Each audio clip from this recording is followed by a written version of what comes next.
நீங்கள் கேட்கவிருப்பது சுசீலா எம்ஏ. எழுதியவர் கல்கி கிருஷ்ணமூர்த்தி. ஒலிவடிவில் வழங்குபவர் தீபா வெங்கட்.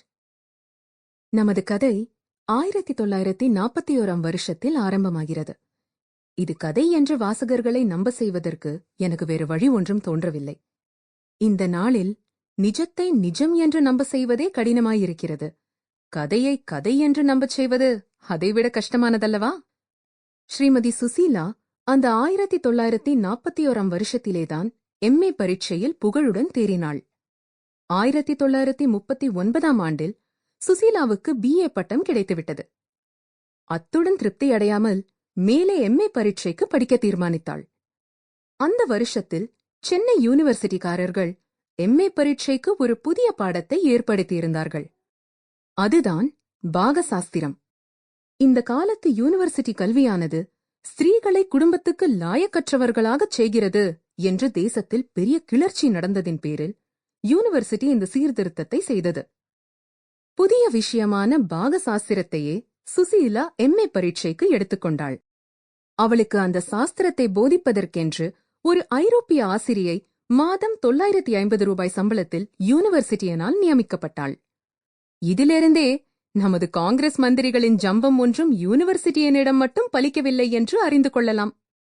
அந்த ஆசிரியையின் உதவியுடன் பாகசாஸ்திர ஆராய்ச்சியிலும் அபியாசத்திலும் 2 வருஷம் பரிபூர்ணமாக அமிழ்ந்திருந்தாள் சுசீலா. இந்த நாட்களில் வேறு எந்த விஷயத்துக்கும் அவளுடைய மனதில் இடம் இருக்கவில்லை. ஒவ்வொரு சமயம் சீமையிலே எலக்ட்ரிக் என்ஜினியரிங் படிக்கப் போயிருக்கும் அவளுடைய அத்தை மகன் பாலசுந்தரத்தின் நினைவு மட்டும் அவளுக்கு வருவதுண்டு. ஆனால் அடுத்த நிமிஷம் டெமோட்டோ அப்பத்துக்கு உப்பு போட வேண்டுமா வேண்டாமா என்ற விஷயத்தில் அவளுடைய கவனம் சென்று பாலசுந்தரத்தை அடியோடு மறக்கச் செய்துவிடும். பாகசாஸ்திரம் சம்பந்தமான சுசீலாவின் சரித்திர ஆராய்ச்சிகள் அபாரமாக இருந்தன. திருநெல்வேலி தோசை என்பது ஆதியிலே எப்போது உண்டாயிற்று? எப்போது அது சதுர வடிவத்திலிருந்து வட்ட வடிவமாக பரிணமித்தது? எப்போது தோசைக்கு மிளகாய் பொடி போட்டுக்கொள்ளும் வழக்கம் ஏற்பட்டது என்பது போன்ற விஷயங்களை ஆராய்ந்து 100 பக்கத்தில் சுசீலா ஒரு கட்டுரை எழுதினாள். இம்மாதிரியே கோயம்புத்தூர் ஜிலேபி, தஞ்சாவூர் சாம்பார், மைசூர் ரசம், கல்கத்தா ரசகுல்லா ஆகிய ஒவ்வொன்றை பற்றியும் பல 100 பக்கம் எழுதினாள். இன்னும் சுசீலா மகெஞ்சதாரோவுக்கு நேரில் சென்று அங்கே கண்டெடுக்கப்பட்ட 5000 வருஷத்துக்கு முந்தைய சிலாசாசனங்களை ஆராய்ந்து இந்தியாவில் புராதன பாகசாஸ்திரத்தை பற்றி பல அற்புதங்களை கண்டுபிடித்தாள். உதாரணமா Sample complete.